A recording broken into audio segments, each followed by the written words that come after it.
Hi welcome back to my channel. ఈరోజు కథ జత కలిసి 55వ భాగాన్ని వినేద్దాం. రిషి ఏంటి ఏ రూమ్లోకి వస్తున్నాడు అని ఆలోచిస్తూ కళ్ళు గట్టిగా మూసుకొని దుప్పటి కప్పాను తల మీదుగా. రావడమే రూమ్లో లైట్ వేసి సారీ అని మళ్ళీ టక్కున బయటికి వెళ్ళిపోయాడు. నేను పడుకుంటే ఇతగాడు ఎవరికి చెప్తున్నాడు? కొంపదీసి దెయ్యమైనా ఉందా ఏంటి అని దిక్కున లేచి మొత్తం రూమ్ అంతా చెక్ చేసి ఏం లేదని నిర్ధారించుకొని డోర్ తీసి బయటికి వెళ్ళాను రిషి కోసం చూస్తూ. నన్ను చూడగానే సారీ అన్నాడు వెంటనే. సారీ ఏమైనా నీ ఊత పదమా? అన్నిసార్లు ఎందుకు చెప్తున్నా? అసలు ఆ రూమ్లోకి ఎందుకు వచ్చావు అన్నాను. నువ్వు ఆ రూమ్లో పడుకున్నావని అనుకోలేదు సుబ్బు. నువ్వు మంజు అక్క నిన్న మంజు అక్క రూమ్లో పడుకున్నారు కదా, ఈరోజు అక్కడే పడుకుంటావని అనుకొని నీ రూమ్ విండోకి మెస్ ఫిక్స్ చేద్దామని వచ్చాను అన్నాడు రిషి. ఏదో 1వ క్లాస్ పిల్లాడు టీచర్కి భయపడినట్టు. ఇప్పుడు నేనేమైనా నిన్ను కొట్టానా? ఎందుకలా నన్ను చూసి భయపడుతున్నా? నేనేమైనా దెయ్యంలా కనిపిస్తున్నానా అన్నాను అరుస్తూ. అయ్యో లేదే. మరి ఇంకేంటి? ఇప్పుడు నువ్వు కొంచెం భయపడుతున్నావని తెలుసు కదా. తెలిసినప్పుడు నేను ఎలా వచ్చి నిన్ను ట్రిగ్గర్ చేయడం కరెక్ట్ కాదు కదా, అందుకే సారీ చెప్పాను అన్నాడు రిషి. నువ్వేమైనా కలియుగ రాముడివా? ఇలా ఉంటావేంటి? నీ పర్ఫెక్షన్కి నమస్కారం స్వామి అన్నాను. మెస్ ఫిక్స్ చేయనా? దోమలు వస్తాయి అన్నాడు. సరే పద అని రూమ్లోకి వెళ్ళాను. మెస్ ఫిక్స్ చేస్తున్నప్పుడు రిషి వేలు చూస్తూ నీ చేతులు చాలా బాగున్నాయి అన్నాను నేను. వాట్? చేతులు బాగుండడం ఏంటి సుబ్బు అన్నాడు నవ్వుతూ. హే బ్లష్ అవుతున్నావులే అని కళ్ళెగరేస్తూ. నిజంగా బాగుంటాయి. అదేదో చాలా పెద్ద పీస్ ఆఫ్ ఆర్ట్లా అనిపిస్తాయి. అసలు నీ చేతులు మాత్రమే కనిపించేలా కుకింగ్ రీల్స్ తీ. డెఫినెట్గా నీ చేతులు చూడడానికి అందరూ మాటికి చూస్తారు అన్నాను నేను. అంటే మొహం చూపిస్తే ఎవరు చూడరంటున్నావా? ఓయ్ నేనెక్కడ అలా అన్నాను? కావాలని అలా మాట్లాడుకు, నాకు కోపం వస్తుంది. నేను జోక్ చేశాలే. అయినా నువ్వు చెప్పిన ఐడియా బాగుంది, ట్రై చేద్దాం. నువ్వు షూట్ చేయి, నేను ఎడిట్ అండ్ పోస్ట్ చేస్తా అన్నారు రిషి. నాకు శాలరీ ఇవ్వాలి. నీ శాలరీ నేను ఆఫర్ చేయలేను రాజమాత. మీ బాహుబలి రేంజ్ బడ్జెట్ కాకుండా ఏదో మా తాహతకి తగినంత అయితే ఖచ్చితంగా ఇవ్వడానికి ప్రయత్నిస్తాను అన్నాడు రిషి. నన్ను ప్రతి వీకెండ్ బీచ్కి తీసుకుని వెళ్ళాలి, ఇదే నా శాలరీ. బీచా? బెంగళూరులో బీచ్ ఎక్కడుంది సుబ్బు? లేదుగా అన్నాడు రిషి. బెంగళూరులో బీచ్ లేదనే విషయం నాకు తెలుసు రిషి వర్య. నేను చెప్తుంది కర్ణాటకలో మిగతా బీచెస్. ఎందుకంటే మా అమ్మమ్మ మీకు నన్ను దత్తత ఇచ్చేసింది కదా, అందుకే మీరే నన్ను ఇవన్నీ ప్లేసెస్ తిప్పాలి అన్నా నేను. దత్తత? సరే వెళ్దాం. మా ఫ్రెండ్ ఒకటికి కారు ఉంది, ప్రతి వీకెండ్ తీసుకుంటా, ఏదో ఒక ప్లేస్కి వెళ్దాం అన్నాడు రిషి. రేపు నుండే నీ వీడియో షూటింగ్ స్టార్ట్ చేసేద్దామా అయితే అన్నాను. సరే అని మెస్ ఫిక్స్ చేసేసి లేచి ఈ రోజుకి మంజు ఒక రూమ్లో పడుకో, కొంచెం దోమలు వచ్చినట్టున్నాయి ఆల్రెడీ, నేను ఈ రూమ్లో ఆల్ అవుట్ పెట్టేస్తాను అన్నాడు రిషి. ఓకే అని మంజు ఒక రూమ్లోకి వెళ్తుంటే సుబ్బు అన్నాడు రిషి. హా, డ్యాన్స్ ప్రాక్టీస్ ఆపేశావా చాలా చిన్నగా అడిగాడు. మరి ఆపేశాను, ఇక్కడేం లేవు కదా. నేను డ్యాన్స్ స్కూల్ వెతకనా ఈ దగ్గరలో? రోజు అక్కడికి వెళ్ళి రావడం కష్టమేమో, నేను డ్రాప్ చేస్తానులే. ఎలా? నీ సైకిల్ మీద? నువ్వు చూస్తే చీపురు కట్టలా ఉన్నావు, నేను పెద్ద బియ్యం బస్తంలా ఉన్నాను. నన్ను మోసి నువ్వు సైకిల్ తొక్కగలవు అనుకుంటున్నావా? నువ్వు సినిమాలు చూసి పాడైపోయావు రిషి అన్నాను నేను. అలా ఏం లేదు, డెఫినెట్గా మొయ్యగలను. కావాలంటే కిందికి పద, నిన్ను తీసుకొని ఆ స్ట్రీట్ స్టార్టింగ్లో ఉన్న ఐస్ క్రీమ్ షాప్ వరకు వెళ్తాను అన్నాడు రిషి. ఐస్ క్రీమ్కి టెంప్ట్ అయి పద అన్నాను నేను. హా పద అని ఇంటికి లాక్ వేసి కిందికి తీసుకుని వెళ్ళాడు రిషి. ఎక్కడ కూర్చోవాలి? దీనికి వెనక సీట్ ఏం లేదుగా. సుబ్బు ఇది స్పోర్ట్స్ సైకిల్ కదా, అయితే వెనక నిలబడాలా ఏంటి అన్నాను షాక్ అవుతూ. అయ్యో అక్కర్లేదు, ముందు కూర్చో. ముందా? కాస్త తడబడుతూ అడిగాను. ట్రై చెయ్యి, నీకు కంఫర్టబుల్గా అనిపించకపోతే వద్దులే అన్నాడు రిషి. సరే నువ్వు కొంచెం వెనక్కి లీన్ అయ్యి ఉండు, నేను ట్రై చేస్తాను అన్నాను. హా సరే అని కాస్త వెనక్కి వారి కూర్చున్నాడు రిషి. ముందు కూర్చుని పద అన్నాను నేను. తన 2 చేతులు నా పక్కనే నన్ను కాపాడుతున్నట్టు బాడీ గార్డ్ లాగా ఉంటే సరిగ్గా నా నెత్తి మీద రిషి తల పైకెత్తి రిషి వైపే చూస్తూ, కనిపించావు కానీ హీరో మెటీరియలే, శ్రీమంతుల్లో మహేష్లా ఉన్నావు. ఈ సైకిలు నువ్వు నీ శృతి హాసన్ ఒక్కరితే మిస్సింగ్ అన్నాను. చాలు అన్నాడు నవ్వుతూ. అవును అడగడం మర్చిపోయాను, తనకి ఎక్కడ ప్లేస్మెంట్ వచ్చింది? సుబ్బు వదిలే, ఇక నువ్వు తన గురించి. నాకు చాలా ఆక్వర్డ్గా ఉంది నీ దగ్గర తన గురించి మాట్లాడడం అన్నాడు రిషి. వదలను. నీకు ఆక్వర్డ్గా ఉన్నా ఎనర్జెటిక్గా ఉన్నా నాకు అనవసరం. చెప్పు ముందు. బెంగళూరులోనే ఉంది. ఉందని తెలిసినప్పుడు ఇలా మొద్దులా ఉంటావే? వెళ్ళి కలువు, బయటికి తీసుకెళ్ళు, డేట్స్కి తీసుకెళ్ళబ్బా. నీ క్యారెక్టర్తో ఇంప్రెస్ చేసి పడేసేయి. నువ్వు లేకపోతే నేను లేను, పెళ్లి చేసుకుందాం రా అని వెంకీ మామ సినిమాలు అన్నిటినీ వరుసపెట్టి చదివించేసి ఆ తర్వాత మీ ప్రేమకి శుభం కార్డు వేసి పెళ్ళికి టైటిల్ కార్డు వేయి. అందరిలా సలహా ఇచ్చేసాను. ఓ మై గాడ్, నువ్వు చెప్పినంత ఈజీగా అయిపోయి ఉంటే ఎంత బాగుండేది అన్నాడు రిషి. ఇదే నా ఐస్ క్రీమ్ పార్లర్? ఓకే అని సైకిల్ దిగి బాగానే తొక్కేస్తావు అన్నాను. పదా వెళ్దాం అని లోపలికి తీసుకుని వెళ్ళి మెనూ బుక్ చేతిలో పెట్టాడు రిషి. ఒక్కటి చెప్పి తన వైపు చూశాను. ఏదో ఒకటి చెప్పే నువ్వే అన్నాడు రిషి. తన ఆర్డర్ కూడా చెప్పేసి నీ ఫోన్ ఇవ్వు, స్నాప్ ఫోటో తీసుకుంటా అన్నాను రిషి వైపే చూస్తూ. టక్కున ఫోన్ నా చేతిలో పెట్టి మెనూ బుక్ తిరిగేస్తున్నాడు. తన ఫోన్లో సుభాషితం అని contact with red love symbol కనిపించగానే క్యూరియాసిటీ ఎక్కువైంది నాకు. అర్జెంటుగా తననెవరో తెలుసుకోవాలని. రిషి చూడకుండా జాగ్రత్తగా ఆ కాంటాక్ట్ ఓపెన్ చేసి చూశాను నేను. అది నా నెంబరే. ఛీ, నువ్వు ఇలాంటి వాడిని అనుకోలేదు అసలు అన్నాను ఆ ఫోన్ ఇచ్చేస్తూ. ఏమైంది అన్నాడు రిషి. నేనెందుకు నీ ఫోన్ అడుగుతానో ముందే గెస్ చేసి నన్ను ప్రాంక్ చేయడానికి నానేమే సుభాషితంగా సేవ్ చేసుకుంటావా? మరీ ఇంత తెలివి ఎక్కడి నుండి వచ్చింది నీకు అన్నాను మొహం పక్కకు తిప్పుకుంటూ. ప్రాంక్ అయ్యావుగా సుబ్బు అయితే అన్నాడు చిన్నగా నవ్వుతూ. అయ్యాను, బాగా కావాలని చేసావు కదా. నీ పని ఇప్పుడు కాదు, నా టైం వచ్చినప్పుడు చెప్తాను అని ఐస్ క్రీమ్ రావడంతో నా ఫ్లేవర్ టేస్ట్ చేసి అది అంతగా బాగాలేదని రిషికి ఇచ్చేసి తన ఫ్లేవర్ నేను తీసేసుకున్నాను. మనం ఏం చేసినా నవ్వుతూ యాక్సెప్ట్ చేయడం రిషి వర్య స్పెషాలిటీ కాబట్టి పెద్ద ప్రాబ్లం ఏం లేదు. రిటర్న్లో నేను తొక్కుతాను, నువ్వు ముందు కూర్చో అన్నాను రిషితో. నేను కొంచెం పొడుగు కదా, ప్రాబ్లం అవుద్దేమో అన్నాడు రిషి. అవ్వదులే, కూర్చో అన్నాను నేను. కనిపించదు నీకు అన్నాడు రిషి. నువ్వు కూర్చోవయ్యా స్వామి ముందు. సరే నీ ఇష్టం అని కూర్చోవడానికి తను ట్రై చేస్తున్నప్పుడే సైకిల్ బ్యాలెన్స్ చేసుకోలేక పడిపోబోయాను నేను. తన పొడవాటి జిరాఫీ కళ్ళతో సైకిల్ని ఆపి రేపు మనం వర్క్కి వెళ్ళాలేమో అన్నాడు రిషి. దొబ్బై అని ఇంత పొలైట్గా చెప్పాక ఇక నేనెందుకు వినకుండా ఉంటానని లేచి కామ్గా డ్రైవింగ్ సీట్ రిషి వర్యాకిచ్చి ముందు కూర్చున్నాను. చల్లగాలి వేస్తుంటే రిషి వైపు చూసి ఇంకొంచెం సేపు తిరుగుదామా అన్నాను.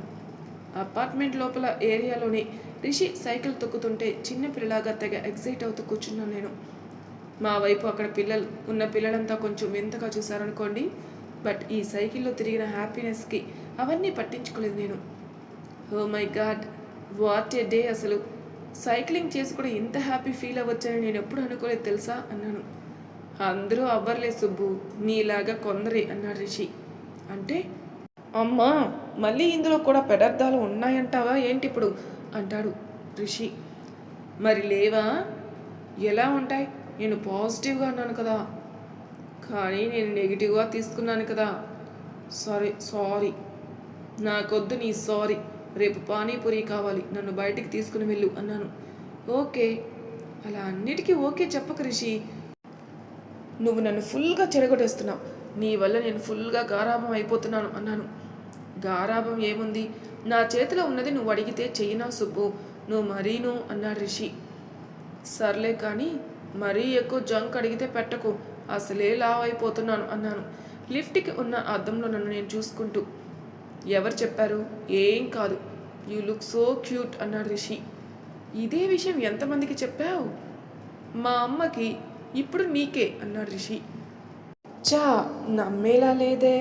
ఫస్ట్లో రూపక్క, ఆ తర్వాత నీ సుభాషితం, తనని ఒక పక్క లిస్టులో ఉంచి నాతో ఫ్లర్ట్ చేస్తున్నావా రిషివర్య? తప్పు కదా. తప్పే కానీ తప్పట్లేదుగా. అంటే అంటే అంటే ఏంటి? అంటే ఏంటంటే నసక్కుండా చెప్తావా రిషి అన్నాను. రీజన్ ఏం లేదు, కాలం కలిసొస్తే మాటలే పాటలు అవుతాయని చెప్పాగా. ఇది అలాంటిదే, డైలాగే ఫ్లర్టింగ్ అవుద్ది అన్నాడు ఇంటి డోర్ తీస్తూ. 10:30 అయింది తెలుసా. ఇప్పుడు పడుకోకపోతే రేపు లేట్గా లేస్తావు. ఆఫీస్కి వెళ్ళినప్పటికీ లేట్ అవుతుంది. 3 సార్లు లేట్ వెళ్తే ఒకరోజు శాలరీ కట్ అవుతుంది అన్నాడు రిషి. ఏంటి అన్నాను షాక్ అవుతూ. అన్ని కంపెనీలో రూల్ అది, మాకు కూడా అన్నాడు రిషి. ఈ విషయం నాకెవరూ చెప్పలేదే. అర్జెంటుగా పడుకోవాలి అసలే అన్నాను నేను. హా, పడుకో, గుడ్ నైట్. లోపల నుండి పైన గడి పెట్టేసుకో అన్నాడు రిషి. వెటకారం చేస్తున్నావా? సీరియస్గా చెప్తున్నాను సుబ్బు. ఎవరి జాగ్రత్తల్లో వాళ్ళు ఉండడం తప్పేం కాదు కదా. నేను కూడా లాక్ చేసుకుంటాను అన్నాడు రిషి. హా, చేసుకో. అసలే రాత్రి నేనొచ్చి నేను కిడ్నాప్ చేసేస్తాను అన్నాను వెటకారంగా. కిడ్నాప్ చేస్తానంటే చెప్పు, డోర్ తీసి పెడతా, నాకేం ఇబ్బంది లేదు అన్నాడు రిషి. నేను నిన్ను కిడ్నాప్ చేసినా నువ్వే నాకు వండి పెట్టాలి. నేను కావాలంటే బయటికి వెళ్ళి సామాన్లు తీసుకురాగలను అంతే అని నవ్వి గుడ్ నైట్ చెప్పేసి నా రూమ్లోకి వెళ్ళి డోర్ వేసుకున్నాను. రిషి గురించి తప్పుగా అనుకుంటే కళ్ళు పోతాయే సుబ్బు. మంచోడు పాపం. మనకి బావ ఎలానో రిషి అలానే. బాగా మైండ్లో పెట్టుకో. తనేదో అటెన్షబుల్గా ఓవర్ యాక్షన్ చేసినా తన్ని హర్ట్ చేయకు. నాకు నేనే 100 సార్లు చెప్పుకున్నాను ఆ రాత్రి. లేటుగా పడుకున్న ఫలితంగా తర్వాత రోజు నేను లేచినప్పటికే 8 అయింది. మంజు అక్క ఇంటికి వచ్చేసి ఫ్రెష్ అయ్యి బ్రేక్ఫాస్ట్ చేస్తుంది. నేను నిద్ర లేచినప్పటికీ అయిపోయింది. నా జీవితం అంతా బుగ్గిపాలైపోయింది. ఈ టైంకి నిద్ర లేస్తే నేను ఎప్పటికీ ఆఫీస్కి వెళ్తాను అని తల బాదుకుని సరిగ్గా 7 నిమిషాల్లో ఫ్రెష్ అయ్యి వచ్చేసరికి నాకు టిఫిన్ బాక్స్లో ప్యాక్ చేసి ఇచ్చాడు రిషి. తిన్నావా నువ్వు అని అడిగాను రిషి వైపే చూస్తూ. తన బాక్స్ తీసి చూపించాడు బ్యాగ్ నుండి. పద వెళ్దాం అని గబగబా లిఫ్ట్లో ఎక్కి కిందికి పరిగెడుతుంటే మనం స్కూటీ కొనుక్కుందామా అన్నాడు రిషి. వాట్ అన్నాను. హా, ఇంత హరీగా వెళ్ళాల్సిన అవసరం ఉండదు, నీకు ఓకేనా అన్నాడు. సైకిల్ మెట్రో స్టేషన్ బయట పార్క్ చేసి లోపలికి వెళ్తూ నాకు ఓకేనే, మనం ఎక్కడికైనా బయటికి వెళ్ళాలంటే ఉంటుంది కదా, అదే బెస్ట్ ఏమో అన్నాను. ఓకే, ఈవినింగ్ అమ్మ వాళ్ళకి చెప్తాను, ఈ వీకెండ్ వెళ్ళి కొనుక్కుందాం అన్నాడు రిషి. మరి నేను? నువ్వేంటి? ఏ, ఆ స్కూటీ ఓన్లీ నీదేనా, నాకు కాదా? నీకు కూడా. ఇంకా గట్టిగా చెప్పాలంటే నీకే ఫస్ట్, ఆ తర్వాతే నాకు అన్నాడు రిషి. మరి నేను డబ్బులు ఇవ్వద్దా? ఇద్దరం హాఫ్ హాఫ్ వేసి కొనుక్కుందాం అన్నాను. సరే అని మెట్రో లోపలికి వెళ్తూ అక్కడ ఫుల్ జనాల ట్రాఫిక్ ఉండడం వల్ల తను ఎలాగోలా చాకచక్యంగా లోపలికి వెళ్ళిపోయి లోపల నుండి చెయ్యి ఇచ్చాడు నన్ను రమ్మని. ఆ చేతిని రిషిని చూస్తున్నాను నేను, ఇవ్వాలా వద్దా అని. డోర్ క్లోజ్ అయిపోతుంది సుబ్బు అన్నాడు రిషి. టక్కున నా చేతిని తన చేతికి అందించేశాను. ఎలాగోలా లోపలికి లాగేశాడు రిషి. నించోడానికి కూడా ప్లేస్ లేని మెట్రోలో మూలకు నించుని ఎలాగోలా టైంపాస్ చేశాను నా స్టాప్ వచ్చినంత వరకు. నువ్వు దిగుకు, నేను వెళ్ళొస్తానులే అని రిషికి చెప్పి దిగడానికి వెళ్దామని చూస్తున్నా. జనాల్లో రద్దీలో ఎలా వెళ్ళాలో తెలియక రిషి వైపే చూశాను బిక్కమొహం వేసేసి. ఇంతమందిని ఇలా తోసుకుంటూ దిగడం కష్టమేమో అన్నాను. తొక్కలే, వాళ్ళు మనల్ని తోసుకుంటూ దిగట్లేదా ఏంటి అన్నాడు రిషి నన్ను బయటికి తోస్తూ. ఓయ్, పడిపోతానేమో అన్నాను భయంగా. పడిపోతే నేను పట్టుకుంటాగా సుబ్బు, నువ్వు కంగారు పడుకు అని ఒక్కసారిగా తోసేస్తాడు బయటికి. పడిపోతానేమో అనుకున్న టైంలో వెనక నుండి నా బ్యాగ్ని గట్టిగా పట్టుకున్నాడు రిషి. అటో ఇటో తట్టుకొని పడిపోయేదాన్ని కదా. తను పట్టుకున్నందుకు కాస్త స్థిమితపడి వెనక్కి తిరిగి చూశాను. ఓకే కదా అని డోర్స్ క్లోజ్ అవ్వబోతున్న టైంలో వదిలేసి బాయ్ అని చెయ్యి ఊపాడు. బాయ్ అని తనకి చెయ్యి ఊపి నడుచుకుంటూ వెళ్తున్నాను ఆఫీస్ వైపు. ఆ ఇన్సిడెంట్ జరిగిన తర్వాత ఇదే నేను ఒంటరిగా నడిచినది ఏమో. పదే పదే నా వెనక ఎవరో పడుతున్నట్టు, నన్ను లాక్కుని వెళ్ళిపోతున్నట్టు అదే ఇల్యూషన్స్. అది ఇల్యూషన్ అని తెలిసినా ఏమీ చేయలేని నిస్సహాయ స్థితిలో నేను. బ్యాగ్ చుట్టూ చెయ్యి బిగించి కళ్ళు మూసుకొని గబగబా నడవడం మొదలుపెట్టాను. అంతలోనే ఫోన్ రిషి గారి నుండి.